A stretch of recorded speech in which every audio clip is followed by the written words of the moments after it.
Hello, everyone. My name is James Patefield, and I am the Grants and Data Associate here at the John T. Gorman Foundation.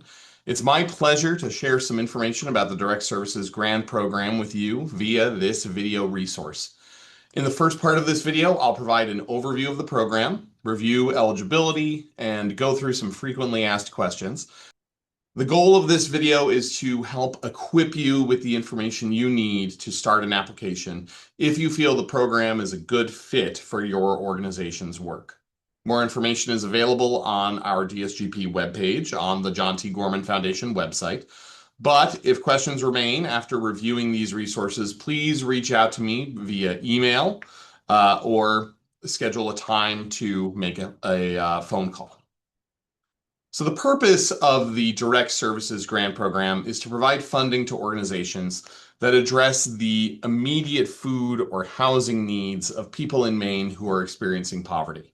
In the past, we have accepted applications that had a broader definition of basic needs, but this year's DSGP is solely focused on food and shelter because of the need that we're seeing in those two focus areas is so acute and so dire right now across the state of Maine.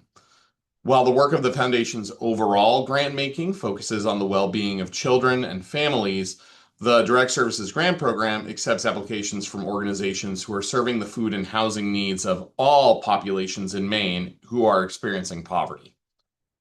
So any nonprofit organization working in Maine can apply for a Direct Services grant.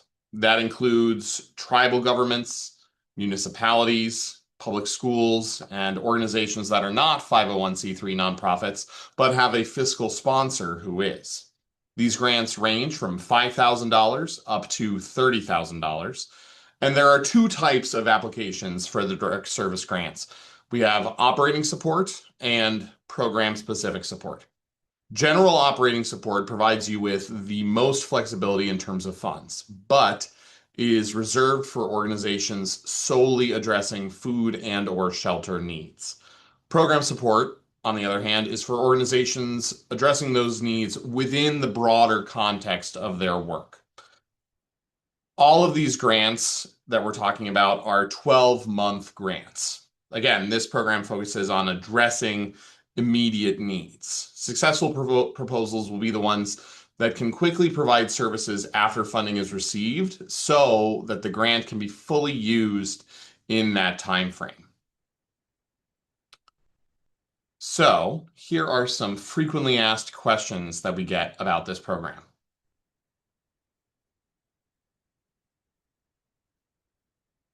How much should I apply for?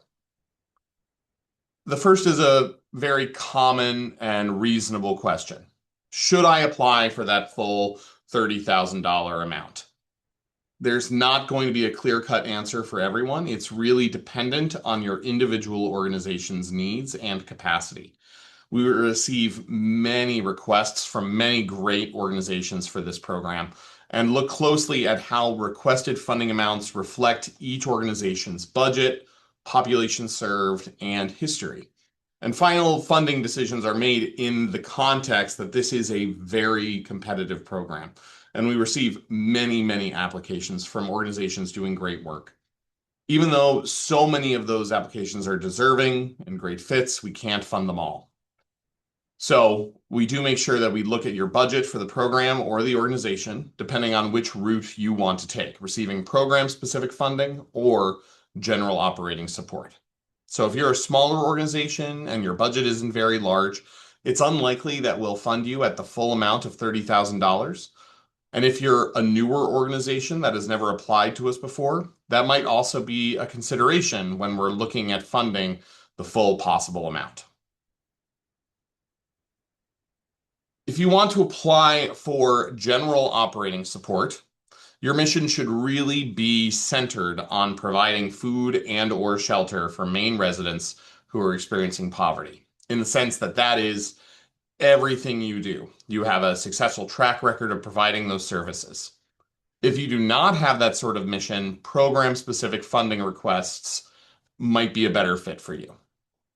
Just be sure to communicate how you're going to use the funding to support those populations with food and shelter needs within the greater scope of your work. If you're unsure of whether you should apply for program project funding or general operating support, please don't hesitate to contact me and set up a time to talk. I've set up some slots for 15-minute phone conversations, but also feel free to email me. I try to be as prompt as possible, especially during this open application period. And I'm happy to work through with you as to what might be a good fit for this program and your organization and your work.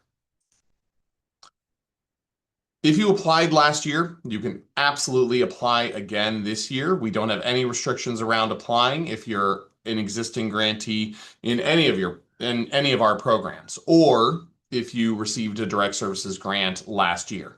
You are good to go to apply for funding again this year. You are certainly eligible. On a similar note, if you've applied and been successful, please feel free to use a lot of the same language that you used last time. You do not need to recreate your application. We know that a lot of you are wearing many different hats at your organizations and do not have dedicated grant writers. We do not want to have this application be a burden for you. So if you have application language that worked last year, that is perfectly okay. On the other hand, if you've applied in the past and have not been successful in receiving funding, please feel free to reach out and touch base before applying again. Finally, if you have limited connectivity, depending on where you are in the state of Maine, we know that that might affect and limit your ability to apply electronically or upload particular documents. So if you have any issues in terms of accessing or completing the application, please reach out to me. I'd love to work with you to troubleshoot ways around that. If that is the case, we're happy to accept applications in another format. Again, just reach out and I'll work with you to get that application in. And that captures most of our frequently asked questions. Of course, again, feel free to set up time if you want to learn more or if you still have lingering questions after reviewing everything on this webpage. I try to respond to all emails promptly, so I hope you won't hesitate to reach out. Thank you in closing for watching this video. Again, please visit our website or contact me for more information. And have a great day.